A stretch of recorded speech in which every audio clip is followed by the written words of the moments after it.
Breakfast നമ്മുടെ day to day ലൈഫിൻ്റെ ഒരു വളരെ ഇമ്പോർട്ടൻറ്റ് ഘടകം തന്നെയാണ് അല്ലേ? അപ്പം ബ്രേക്ക്ഫാസ്റ്റ് സ്കിപ്പ് ചെയ്തിട്ട് ലഞ്ച് കുറച്ച് ഹെവി ആയിട്ട് കഴിക്കാം എന്നുള്ളതൊരു തെറ്റിദ്ധാരണയാണ്. അതെ അതെ, ലഞ്ച് ആക്ച്വലി ലഞ്ചാണ് ഏറ്റവും കുറച്ച് കഴിക്കേണ്ടതെന്ന് എനിക്ക് തോന്നുന്നു. ഏറ്റവും കുറച്ചല്ല, ബ്രേക്ക്ഫാസ്റ്റ് ഹെവി ആണല്ലോ ലഞ്ച് എന്ന് പറയുന്നത്. അപ്പൊ നമുക്ക് കൂടുതൽ ഭക്ഷണം കഴിക്കാന്ന് പറഞ്ഞാൽ ഉറക്കം വരിക, ക്ഷീണം വരിക, ഇങ്ങനെയുള്ള പലതരത്തിലുള്ള പ്രശ്നങ്ങൾ ഈ ലഞ്ച് കഴിക്കുമ്പോൾ കൂടുതൽ കഴിക്കുന്നതുകൊണ്ട് ഉണ്ടാവുന്നുണ്ട്. ഈ ഡയറ്റ് ചെയ്യുന്ന ആൾക്കാർക്ക് ഒരു ചെറിയ പൊടിക്കൈയുണ്ട്. നമുക്ക് എന്തെങ്കിലും ഒരു പ്രത്യേക ക്രേവിങ്, ഒരു കൊതി തോന്നിയാൽ, അതായത് ഇന്നൊരു വലിയ പീസ് കേക്ക്, നല്ല ക്രീമൊക്കെ ഉള്ള കേക്ക് തിന്നാൻ തോന്നിയാൽ അത് രാത്രിയോ ഉച്ചയ്ക്കോ കഴിക്കാതെ രാവിലെ കഴിച്ചാൽ അത് എൻറ്റയർ ഡേയിൽ കുറച്ചങ്ങ് സ്പെൻഡപ്പ് ആയി പോകും. അപ്പോൾ ബ്രേക്ക്ഫാസ്റ്റ് കുറച്ച് ഹെവി ആക്കിയാലും കുഴപ്പമില്ല, പക്ഷേ ലഞ്ച് അതിനെക്കാട്ടിലും ലൈറ്റർ ആക്കണം എന്നുള്ളതാണ്. ലഞ്ചിന്റെ കൂടെ എന്തെങ്കിലും സാലഡോ അങ്ങനെയുള്ള കാര്യങ്ങളൊക്കെ വെജിറ്റബിൾസും കയറ്റാൻ പ്രത്യേകം ശ്രദ്ധിക്കണം. അതുപോലെ ഭക്ഷണ കാര്യങ്ങൾ പറയുമ്പോൾ നമ്മൾ കൂടുതലും ചിന്തിക്കേണ്ട ഒരു കാര്യമുണ്ട്, നന്നായി വെള്ളം കുടിക്കുക. അതെ അതെ, അതും ആരോഗ്യ പ്രശ്നങ്ങൾ ഉണ്ടാകുന്നത് ഒരു പരിധിവരെ ഒഴിവാക്കാനായിട്ട് വെള്ളം കുടിക്കുന്നതും സഹായിക്കും, സ്കിന്നിനും നല്ലതാണ് തീർച്ചയായിട്ടും. അപ്പോൾ നമുക്ക് അടുത്ത സെഗ്മെന്റ് കണ്ടിട്ട് വരാം അല്ലേ? അടുത്ത സെഗ്മെന്റ് കാത്തിരിക്കുന്നു. പ്രണവം, ജ്യോതിഷത്തിന്റെ കാണാപ്പുറങ്ങൾ നിങ്ങളുടെ മുന്നിലേക്ക് എത്തിക്കുന്നു പ്രണവം.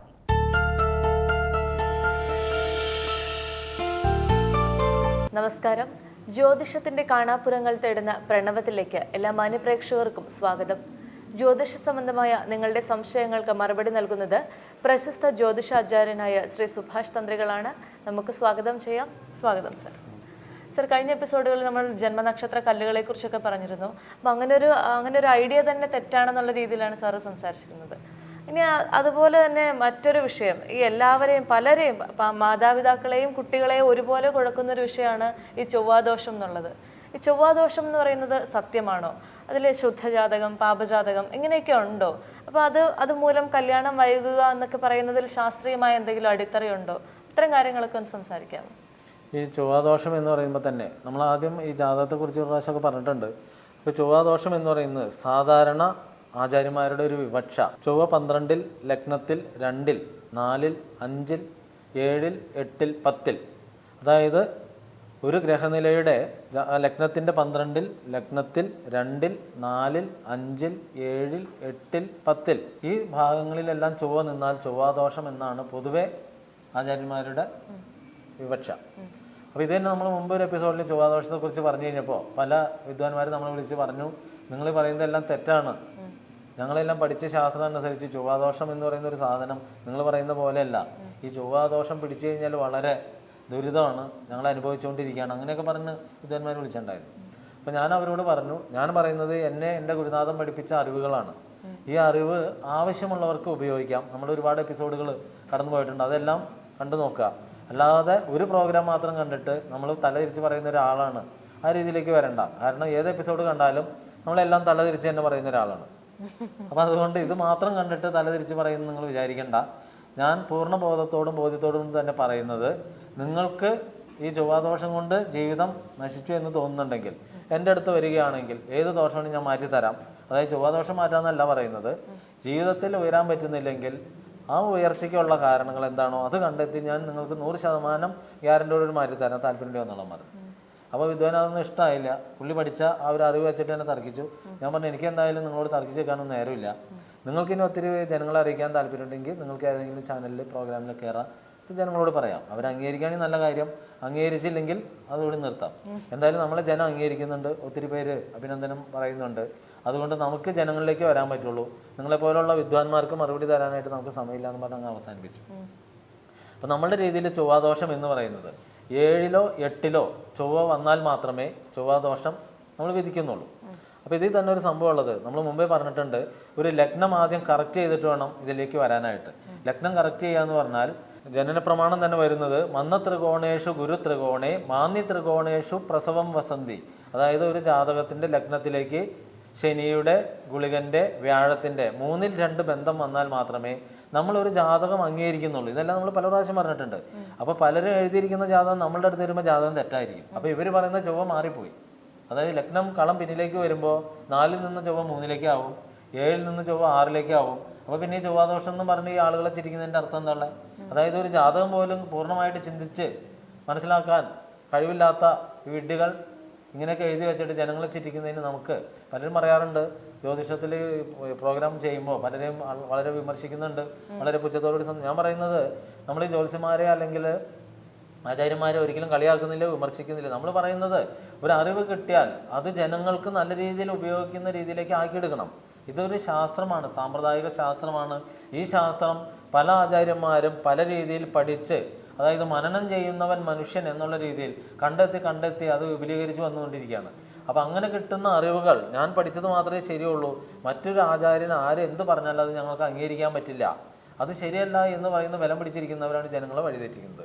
അപ്പോൾ ഈ ലഗ്നം കറക്റ്റ് ചെയ്യുമ്പോൾ തന്നെ ഈ പറഞ്ഞ രീതിയിലുള്ള പല ലഗ്നത്തിൻ്റെ 4, 7 വരുന്ന ചുവകളെല്ലാം മാറിപ്പോകുന്നുണ്ട്. അപ്പോൾ ആദ്യം കറക്റ്റ് ചെയ്യാൻ പഠിക്കണം. ലഗ്നം കറക്റ്റ് ചെയ്യാൻ പഠിച്ചിട്ട് വേണം അടുത്തതിലേക്ക് പോകാൻ. ഇപ്പം എൻ്റെ അടുത്തൊക്കെ വന്നൊരു ജാതകം ചിന്തിക്കുമ്പോൾ നമ്മൾ ഏത് ജോലി കിട്ടും, കുട്ടി എന്തോരം പഠിച്ചു, വിവാഹം, ഇതെല്ലാം കറക്റ്റ് തന്നെ പറയുന്നത്. അവരനുഭവം പറയുമ്പോൾ ഓക്കെ, ഇത് തന്നെ അവർ എഴുതി വെച്ചിരിക്കുന്നത് എല്ലാം തലയിരിച്ചാണ്. അവർ പറയുന്നതിൽ എഴുതിയെന്നൊന്നും ഞങ്ങൾ അനുഭവിക്കുന്നില്ല. അപ്പോൾ പിന്നെ ഇത് ആദ്യം കറക്റ്റ് ചെയ്തിട്ട് വേണ്ടേ? ലഗ്നം മാറുമ്പോൾ അതനുസരിച്ച് ലഗ്നാധിപൻ മാറും, നിൽക്കുന്ന ഭാവങ്ങൾ മാറും. അപ്പം അങ്ങനെയെല്ലാം വരുമ്പോൾ ജാതകം മൊത്തം മാറുകയാണ് ചെയ്യുന്നത്. അപ്പോൾ പിന്നെ ഈ ചൊവ്വാദോഷം എന്ന് പറയുന്നത് തന്നെ ഈ പറയുന്ന രീതിയിൽ ലഗ്നം പിന്നിലേക്ക് വരുമ്പോൾ, ഈ ബന്ധങ്ങൾ വരുന്ന സമയത്ത് ഈ കളം മാറി വരുമ്പോൾ ഈ ചൊവ്വയുടെ ഭാവമാറ്റം വരികയാണ്. അപ്പോൾ അങ്ങനെ വരുമ്പോൾ ചൊവ്വാദോഷം, ഇവർ ഉറപ്പായിട്ട് ചൊവ്വാദോഷം എന്ന് പറയുന്ന ജാതകത്തിന് തന്നെ വഴിമാറാണ്. പിന്നെ അതേപോലെ തന്നെ ചൊവ്വ ഉച്ചം ചെയ്യുന്ന ക്ഷേത്രത്തിലോ നീചം ചെയ്യുന്ന ക്ഷേത്രത്തിലോ സ്വക്ഷേത്രത്തിലോ നിന്ന് കഴിഞ്ഞാലും ചൊവ്വയ്ക്ക് ബലമില്ല. അതിനെ നമ്മൾ ചൊവ്വാദോഷമായിട്ട് കണക്കൂട്ടുന്നില്ല. അപ്പോൾ ഇതെല്ലാം ചിന്തിച്ചിട്ട് വേണം ചൊവ്വാദോഷത്തിലേക്ക് വരാനായിട്ട്. പിന്നെ അതേപോലെ ബുധൻ്റെ യോഗത്തിലാണ് നിൽക്കുന്നതെങ്കിലും ചൊവ്വയ്ക്ക് ദോഷമില്ല. ഗുളിക ഭവനാധിപനാണെങ്കിലും ചൊവ്വയ്ക്ക് ദോഷമില്ല. ഗുളികനെ ദൃഷ്ടി ചെയ്യുന്നുണ്ടെങ്കിലും ചൊവ്വയ്ക്ക് ദോഷമില്ല. അങ്ങനെ ചൊവ്വാദോഷത്തിലേക്ക് വരുമ്പോൾ ഇവർ പറയുന്ന 90% ചൊവ്വാദോഷ ജാതകങ്ങളും ഫെയിലാണ്. 10% മാത്രമേ ചൊവ്വാദോഷം ഉണ്ടാവുള്ളൂ. ഈ ചൊവ്വാദോഷം എന്ന് പറയുന്നത് ജനിക്കുമ്പോൾ തന്നെ ഉണ്ടാവും. ജനിക്കുമ്പോൾ, അതായത് നമ്മുടെ ജാതകത്തിൽ ചൊവ്വയുടെ സ്ഥാനം നോക്കിയിട്ടാണ് ചൊവ്വാദോഷം എന്ന് പറയുന്നത്. അതായത് ഈ ഞങ്ങളുടെ കണക്കനുസരിച്ച് 7ലോ 8ലോ ചൊവ്വ നിന്നാൽ മാത്രമേ നമ്മൾ ചൊവ്വാദോഷം വിധിക്കുന്നുള്ളൂ. അപ്പോൾ ആ സമയത്ത് ചൊവ്വയുടെ കിരണങ്ങൾ കൂടുതലായിരിക്കുന്നു മാത്രമേ ഇതിൻ്റെ അർത്ഥമുള്ളൂ. അപ്പോൾ നമ്മളെല്ലാം പറയുന്നത് തത്തുല്യമായ ചൊവ്വ തന്നെ വരണമെന്ന് ഒരു നിർബന്ധം പിടിക്കുന്നില്ല. തത്തുല്യമായ പാപൻ വന്നാൽ മതി. പാപൻ എന്ന് ഉദ്ദേശിക്കുന്നത് സൂര്യനും ശനിയും രാഹു കേതു അങ്ങനെയുള്ള പാപഗ്രഹങ്ങൾ 6, 7ലോ 8ലോ വന്നു കഴിഞ്ഞാൽ തീർച്ചയായിട്ടും ഈ ജാതകം കൂട്ടി യോജിപ്പിക്കാവുന്നതാണ്. അപ്പോൾ ഇതിൻ്റെ അകത്ത് സംഭവിക്കുന്നത് പലരും ചൊവ്വാദോഷത്തിന് തത്തുല്യ ചൊവ്വാദോഷം അല്ലെങ്കിൽ പാപജാതകം എന്നൊക്കെ പറയുന്നുണ്ട്. ഈ പാപജാതകം എണ്ണുന്നത് തന്നെ ലഗ്നം മുതൽ 7 വരെയുള്ള കണക്കിലാണ് പാപഗ്രഹങ്ങളാണ് കൂടുതൽ നിൽക്കുന്നതെങ്കിൽ, അതേപോലെ 7ലോ 8ലോ പാപഗ്രഹം നിൽക്കുന്നുണ്ടെങ്കിൽ അതാണ് പാപജാതകം. ശുദ്ധം എന്ന് പറയുന്നത് 7ഉം 8ഉം ഗ്രഹങ്ങളില്ലാതെ നിൽക്കുന്നതാണ് ശുദ്ധജാതകം എന്ന് ഇവർ പറയുന്നത്. അപ്പോൾ നമ്മളെല്ലാം പറയുന്നത് ഭഗവാൻ ശ്രീരാമചന്ദ്രന് പോലും ശുദ്ധജാതകം ഉണ്ടായിരുന്നില്ല. അപ്പോൾ പിന്നെ മനുഷ്യന് ശുദ്ധജാതകം ഉണ്ടാവുമോ? അപ്പൊ നമ്മൾ മനസ്സിലാക്കേണ്ട ഒരു കാര്യം ഇത് തന്നെ, രാവണൻ അതുകൊണ്ടായിരിക്കല്ലേ ഈ ശുദ്ധജാതകം ഉള്ളവർക്കും കല്യാണം വൈകുമെന്ന് അതാ പറയുന്നത്. ചിലർ വിളിച്ചിട്ട് ചോദിക്കുന്നത് എന്റെ ജാതകം ഒന്ന് പരിശോധിക്കുക, എന്താണ് ആവശ്യം, ശുദ്ധജാതകമാണോ പാപജാതകമാണോ എന്ന് അറിയാൻ വേണ്ടിയാണ്. നമ്മൾ പറയും ഇവിടെ അങ്ങനെ ശുദ്ധനും പാപനും എന്ന് പറഞ്ഞൊരു പരിപാടിയില്ല, നമുക്ക് അങ്ങനെ അറിയാനും പാടില്ല. പിന്നെ നിങ്ങൾക്കിത് അറിയണമെന്നുണ്ടെങ്കിൽ നിങ്ങൾ മനസ്സിലാക്കേണ്ട ഒരു കാര്യം, 7ലോ 8ലോ ഗ്രഹങ്ങളില്ലെങ്കിൽ അതിന് ശുദ്ധമെന്നും പാപഗ്രഹമാണെങ്കിൽ അതിന് പാപനെന്നാണ് വിവക്ഷിക്കുന്നത്. ഇത് തന്നെ വ്യാഴമോ ശുക്രനോ ചന്ദ്രനോ ഒക്കെയാണ് 7ലോ 8ലോ നിൽക്കുന്നതെങ്കിൽ അവരെ കണക്കനുസരിച്ച് ശുദ്ധജാതകമായി. കാരണം ശുദ്ധന്മാരാണ് വന്നു നിന്ന്, ശുദ്ധന്മാർ വന്നു നിന്നു, അതായത് നല്ലവർ നിന്നു. നിങ്ങൾ ആദ്യം മനസ്സിലാക്കുക. നിങ്ങൾക്ക് എപ്പോഴും ഈ ശുദ്ധ അശുദ്ധം പറയുമ്പോൾ അത് മനസ്സിലാവുന്നുണ്ടാവില്ല. കാരണം ഈ ശുദ്ധൻ എന്ന് ഉദ്ദേശിക്കുന്നത് ഈ പറയുന്ന ചന്ദ്രൻ, ശുക്രൻ, വ്യാഴം, ബുധൻ, ഇവരാണ് ശുദ്ധന്മാര്. ഇവരാണ് 7, 8 നിൽക്കുന്നതെങ്കിൽ അത് ശുദ്ധ ജാതകവും. പാപഗ്രഹങ്ങളായ ശനിയും സൂര്യനും രാഹുവും കേതുവും വന്ന് അതൊരു ഗുളികനൊക്കെ വന്നു കഴിഞ്ഞാൽ അത് പാപജാതകം. ഇതാണ് ഈ ശുദ്ധനും പാപനും എന്ന് പറയുന്നത്. അപ്പൊ നമുക്ക് അങ്ങനെ ഒരു കണക്ക് ഇവിടെ ഇല്ല. ഞങ്ങൾ പറയുന്നത് അങ്ങനെ ഈ ശുദ്ധനും പാപനും എന്ന് പറഞ്ഞ ഒരു സംഭവം തന്നെ ഏറ്റവും വലിയ തട്ടിപ്പാണ്. അതായത് ഭഗവാൻ ശ്രീരാമചന്ദ്രന് പോലും ശുദ്ധാശുദ്ധങ്ങൾ ഉണ്ടായിരുന്നില്ല ഒന്ന്. അതുകൂടാതെ രാവണൻ മകന് വേണ്ടിയിട്ട് ശുദ്ധജാതകം ഉണ്ടാക്കാൻ നോക്കി. ശുദ്ധജാതകം എന്ന് പറഞ്ഞാൽ ശരിക്കും എല്ലാ ഗ്രഹങ്ങളും ഒരേ രാശിയിൽ നിൽക്കണം, അതാണ് ശരിക്കുള്ള ശുദ്ധജാതകം. എല്ലാ ഗ്രഹങ്ങളും കൂടി ഒരു രാശിയിൽ വന്നാൽ മാത്രമേ ശുദ്ധജാതകം എന്നുള്ള സംഭവം ആവുകയുള്ളൂ. അങ്ങനെ ലഭിക്കുന്ന ശുദ്ധജാതകം ലഭിച്ച ഒരു മനുഷ്യന് മരണം ഉണ്ടാവില്ല. അതുകൊണ്ടാണ് ഈ ശുദ്ധജാതകം എന്ന് പറഞ്ഞാൽ ഇല്ല എന്ന് പറയുന്നത്. നമ്മൾ വെറുതെ ബോധമില്ലാതെന്നല്ല സംസാരിക്കുന്നത്, പൂർണ്ണ ബോധ്യത്തോടുകൂടി തന്നെ സംസാരിക്കുന്നത്. അപ്പോൾ രാവണൻ മകന് ഇന്ദ്രജിത്തിന് ശുദ്ധജാതകം ഉണ്ടാക്കാൻ വേണ്ടിയിട്ട് എല്ലാ ഗ്രഹങ്ങളെയും ഒരേ രാശിയിലാക്കുന്നുണ്ട്. അങ്ങനെ ഒരേ രാശിയിലാക്കി കഴിയുമ്പോൾ ഗ്രഹങ്ങളുടെ അധിപനായ ശനി കാല് പിന്നിലെ രാശിയിലേക്ക് ഇടും. അതാണ് ശനിക്ക് വക്രം സംഭവിക്കുന്നത്. അങ്ങനെ വക്രം സംഭവിക്കുമ്പോൾ ഈ രാവണൻ ശനിയെ ചന്ദ്രഹാസം എന്ന വാള് കൊണ്ട് വെട്ടുന്നുണ്ട് കാലില്. അങ്ങനെ കാലിന് വെട്ടിക്കഴിയുമ്പോൾ അവിടെ മുതലാണ് ഭഗവാൻ ശനി മുടന്തനാവുന്നത്. അപ്പോൾ ശനി ആ കാല് പിന്നിലേക്ക് ഇട്ടത് കൊണ്ട് മാത്രമാണ് ഇന്ദ്രജിത്തിന് ഈ മരണം സംഭവിച്ചത്. ഇല്ലായിരുന്നെങ്കിൽ ഇന്ദ്രജിത്തിന് മരണം ഉണ്ടാവില്ല, ശുദ്ധജാതകമാവും. അപ്പൊ ശരിക്കും ഇന്ദ്രജിത്തിന് മാത്രമാണ് ശുദ്ധജാതകം ഉണ്ടാക്കാൻ വേണ്ടിയിട്ട് രാവണൻ ശ്രമിച്ചിട്ടുള്ളത്. അദ്ദേഹത്തിന് അത് സാധിച്ചില്ല. അപ്പൊ നമ്മളെല്ലാവരും മനസ്സിലാക്കേണ്ട ഒരു കാര്യം, ഈ ശുദ്ധജാതകം പാപജാതകം എന്നുള്ളൊരു കൺസെപ്റ്റ് തന്നെ ഏറ്റവും വലിയ ആനമണ്ടത്തരമാണ്.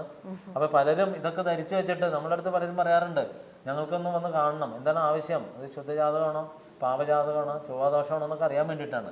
അപ്പൊ നമ്മൾ പലപ്പോഴും പൊരുത്തത്തിൽ പറഞ്ഞിട്ടുണ്ട്, നിങ്ങൾ പൊരുത്തം ശ്രദ്ധിക്കുമ്പോൾ മൂന്നാം കൂറ് പിന്നിൽ നിന്നായാലും മുന്നിൽ നിന്നായാലും, അതായത് ആണിന്റെ ജാതകത്തിൽ നിന്നായാലും പെണ്ണിന്റെ ജാതകത്തിൽ നിന്നായാലും മൂന്നാം കൂറ് ഒഴിവാക്കുക, അതുവരെ മൂന്നാം രാശി ഒഴിവാക്കുക, ഷഷ്ടാഷ്ടമം ഒഴിവാക്കുക, അഷ്ടമ ഷഷ്ടം ഒഴിവാക്കുക, ശത്രുനാഥന്മാർ തമ്മിലുള്ള കെട്ട് ഒഴിവാക്കുക.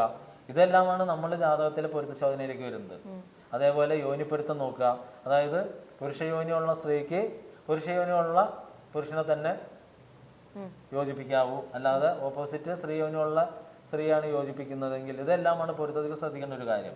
അതേപോലെ ചൊവ്വാദോഷം എന്ന് പറയുന്ന മിഥ്യാധാരണയിൽ നിന്ന് ഇത് തന്നെ ഒരു ആചാര്യൻ, ഒരു സന്യാസി വര്യൻ പറഞ്ഞിട്ടുണ്ട്. പത്രസമ്മേളനമൊക്കെ ആള് നടത്തിയൊരു സംഭവം എന്ന് വെച്ചാൽ, ഈ ചൊവ്വാദോഷം എന്ന് പറഞ്ഞാൽ ഏറ്റവും വലിയ തെറ്റ്, പൊരുത്തം എന്ന് പറഞ്ഞാൽ ഏറ്റവും വലിയ തെറ്റ്, നക്ഷത്രങ്ങളുടെ പിന്നാലെ പോകുന്നത് ഏറ്റവും വലിയ തെറ്റ് ആള് പറഞ്ഞാണ്. ആള് അതിന് പറഞ്ഞൊരു ഉദാഹരണം, ക്രിസ്ത്യൻ മുസ്ലിം സമുദായങ്ങളിലൊന്നും ഇതൊന്നും നടക്കുന്നില്ല. അവരുടെയൊക്കെ ജീവിതം നോക്കൂ, വളരെ സുഭിക്ഷമായിട്ട്. ഹിന്ദുക്കൾ വെളിവില്ല വെള്ളിയാഴ്ച ഇല്ലാതെ ഇതിൻ്റെയൊക്കെ പിന്നാലെ പോയിട്ട് അത് അവർക്കാണ് ഇതെല്ലാം സംഭവിക്കുന്നത് പറഞ്ഞ ആൾ വലിയ രീതിയിൽ നടത്തി. അപ്പോൾ ഇതിനകത്ത് സംഭവിക്കുന്ന ഒരു കാര്യം എന്ന് വെച്ചാൽ, ക്രിസ്ത്യൻസ് ആയാലും മുസ്ലിങ്ങളായാലും, അതായത് അന്യമതസ്ഥരെല്ലാം വിളിച്ച് ഞങ്ങളുടെ നാളെ തരുമോ, അല്ലെങ്കിൽ ഞങ്ങൾ തമ്മിൽ അംഗം കൂടാണ്, വഴക്കാണ്, ഇതൊന്ന് മാറി തരാൻ പറ്റുമെന്ന് ഒരു സന്യാസിനെയും വിളിച്ച് ഒരു ദമ്പതികളും വിളിച്ച് ആവശ്യപ്പെടില്ല. അത് ആവശ്യപ്പെടുന്നത് ജ്യോത്സ്യനെ വിളിച്ചായിരിക്കും. അപ്പൊ ജ്യോത്സ്യനെ ഇത് അറിയാൻ പറ്റുള്ളൂ, നക്ഷത്രം തേരാത്തതിന്റെ ബുദ്ധിമുട്ട് അവരനുഭവിക്കുന്നുണ്ടോ ഇല്ല എന്നുള്ളത് സന്യാസി അറിയണം എങ്ങനെയാ. അതായത് ജ്യോത്സ്യനെ വിളിച്ചിട്ടായിരിക്കും പറയുന്നത് ഞങ്ങളുടെ നാളെ തമ്മിൽ ചേരില്ല, അതിനെന്തെങ്കിലും സൊല്യൂഷൻ പറഞ്ഞു തരുമോ, ഏത് നേരം അംഗമാണ്, അപ്പൊ മനസ്സിലായി ഞങ്ങളുടെ നാള് ചേരില്ല എന്നുള്ളത്. അപ്പൊ അവര് നാളെ നോക്കില്ലെന്ന് ആരാ പറഞ്ഞത്? അവരെല്ലാം നാളെ നോക്കിയിട്ട് തന്നെയാണ് ഇതെല്ലാം നടത്തുന്നത്. പിന്നെ നമ്മളെ പോലെ ജ്യോത്സ്യന്റെ അടുത്ത് പോയി പൊരുത്തം നോക്കുന്നില്ല എന്ന് മാത്രമേ അവർ ചെയ്യുന്നുള്ളൂ. പിന്നെ ഈ പറഞ്ഞ സന്യാസി വര്യൻ പറഞ്ഞതിനുള്ള വേറൊരു മറുപടി എന്താണെന്ന് വെച്ചാൽ, അദ്ദേഹം പറഞ്ഞത് ഈ ലോകത്തിൽ ഹിന്ദുക്കൾക്ക് മാത്രമാണ് വെളിവും വെള്ളിയാഴ്ച ഇല്ലാതെ ഈ പൊരുത്തവും കാര്യമൊക്കെ നോക്കി നടക്കണുള്ളൂ, ക്രിസ്ത്യൻ സമൂഹമൊന്നും ഇതൊന്നും നടത്തുന്നില്ല, മുസ്ലിം സമുദായമൊന്നും നടത്തുന്നില്ല, അവരൊക്കെ വളരെ സന്തോഷത്തോടുകൂടിയൊക്കെ നടക്കുന്നു പറയുമ്പോൾ, കേരളത്തിൽ തിരുവനന്തപുരം മുതൽ കാസർഗോഡ് വരെ സഞ്ചരിച്ചു കഴിഞ്ഞാൽ ഏറ്റവും കൂടുതൽ ധ്യാന കേന്ദ്രങ്ങൾ ഉള്ളത് ക്രിസ്ത്യൻ സമൂഹത്തിനാണ്. ഒരു വീട്ടിൽ നിന്ന് ഒരു മാസത്തിൽ ഒരിക്കലെങ്കിലും ഒരാഴ്ച ധ്യാനത്തിന് പോകും. അപ്പൊ ഈ സമാധാനം കൂടിയിട്ടാണോ ഈ ധ്യാനം കൂടുന്നത്? അപ്പൊ ഈ ആചാര്യന്മാർക്ക് തലയ്ക്ക് വെളിവില്ലാണ്ടായി കഴിഞ്ഞിട്ട് എന്തും പറയാം. കാരണം നമുക്ക് വിമർശിക്കാൻ പറ്റിയ ഒരു മതം ഹിന്ദുമതം മാത്രമേ ഉള്ളൂ. ഇവിടെ ഇരുന്നിട്ട് ആർക്കും ആരെയും വിമർശിക്കാം, ആരും ഒന്നിനും വരില്ല. ഇത് തന്നെ നമ്മളിവിടെ ഇരുന്നിട്ട് ഈ മതങ്ങളിലേക്ക് ഒന്ന് ഇറങ്ങി നോക്കൂ, ഈ ക്രിസ്ത്യൻ മതത്തിലേക്കോ അല്ലെങ്കിൽ മുസ്ലിം മതത്തിലേക്കോ ഇറങ്ങി അവരൊന്ന് വിമർശിച്ചു നോക്കാം. ക്രിസ്തു മതത്തിലാണെങ്കിൽ നമ്മുടെ വീടിൻ്റെ പഠിക്കുക പിള്ളേർ ജാഥയ്ക്ക് വരും. ഇസ്ലാം ആണെങ്കിൽ നമുക്ക് നാളെ മുതൽ തലയുണ്ടാവില്ല. അപ്പോൾ പിന്നെ ഏതെങ്കിലും ഒരു ആചാര്യൻ ഇതിനെ വിമർശിക്കാൻ വരുമോ? വരില്ല.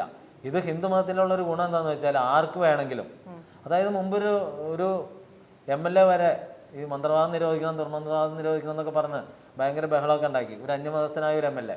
ആ സമയത്ത് നമ്മുടെ 140 MLA-മാരിൽ ഒരാൾ പോലും അത് വേണമെന്നോ വേണ്ടെന്നോ, അതായത് എല്ലാവരും ഇതെല്ലാം നിരോധിച്ച് കളയണമെന്ന് പറഞ്ഞോളൂ. അപ്പം അതിൻ്റെ കാരണം എന്താണ്? ഇവിടെ ആർക്ക് വേണമെങ്കിലും കയറി നിരങ്ങാം. കാരണം എല്ലാത്തിനും സ്വാതന്ത്ര്യമുള്ള ഒരു മതം ഹിന്ദുമതം മാത്രമേ ഉള്ളൂ.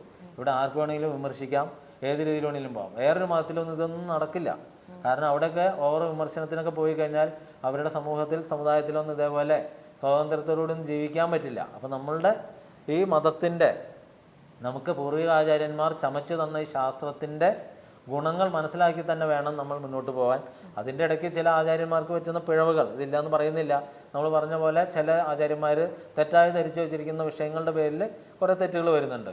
എന്നിരുന്നാലും നമുക്ക് നമ്മളുടെ ഈ ശാസ്ത്രത്തിൽ വിശ്വസിച്ച് നല്ല രീതിയിൽ മുന്നോട്ട് പോകുന്നവർക്ക് ജീവിതത്തിൽ ദമ്പതികൾ തമ്മിൽ നല്ല രീതിയിൽ തന്നെ ജീവിച്ചു തീർക്കുന്നതിനെല്ലാം സാധിക്കുന്നുണ്ട്. അപ്പോൾ ഈ ശാസ്ത്രത്തിന് നമ്മൾ ഒരിക്കലും ഈ എന്തൊക്കെ പറഞ്ഞിരുന്നാലും ജ്യോതിഷം തെറ്റ് എന്നും പറഞ്ഞു വരുന്നവർക്ക് മറുപടി പറയാനുള്ളത്, നമ്മളുടെ ഇപ്പോൾ മനുഷ്യൻ്റെ ആയുസ് 80 വയസ്സ് വരെയൊക്കെ നീട്ടി കിട്ടിയിട്ടുണ്ട്. അപ്പോൾ ഈ 80 വയസ്സ് വരെയൊക്കെ ഇരിക്കുമ്പോൾ നല്ല രീതിയിൽ മനസ്സമാനത്തോടെ ജീവിച്ചു തീർക്കുന്നതിന് ഈ ശാസ്ത്രം നല്ല രീതിയിൽ ഉപയോഗിച്ചാൽ നല്ല രീതിയിൽ ജീവിക്കാം. അതല്ല യുക്തിവാദം പറഞ്ഞ് തലയിൽ തട്ടം വെച്ച് തീ വെച്ച് ബിരിയാണി ഉണ്ടാക്കി കൊടുക്കുമെന്ന് പറഞ്ഞു പോകുന്ന യുക്തിവാദിയുടെ പിന്നാലെ പോയി കഴിഞ്ഞാൽ നമുക്ക് തലയിൽ തീ കൊണ്ട് പൊള്ളി മരിക്കാനേ പറ്റുള്ളൂ. അതും പറഞ്ഞ് നമുക്ക് നിർത്താനേ പറ്റുള്ളൂ. ഏതായാലും സാർ, നമ്മുടെ സമയപരിമിതി മൂലം ഈ എപ്പിസോഡ് പൂർണ്ണമാവുകയാണ്. മറ്റൊരു പുതിയ വിഷയവുമായി വീണ്ടും അടുത്ത ദിവസങ്ങളിൽ കാണാം. നന്ദി, നമസ്കാരം.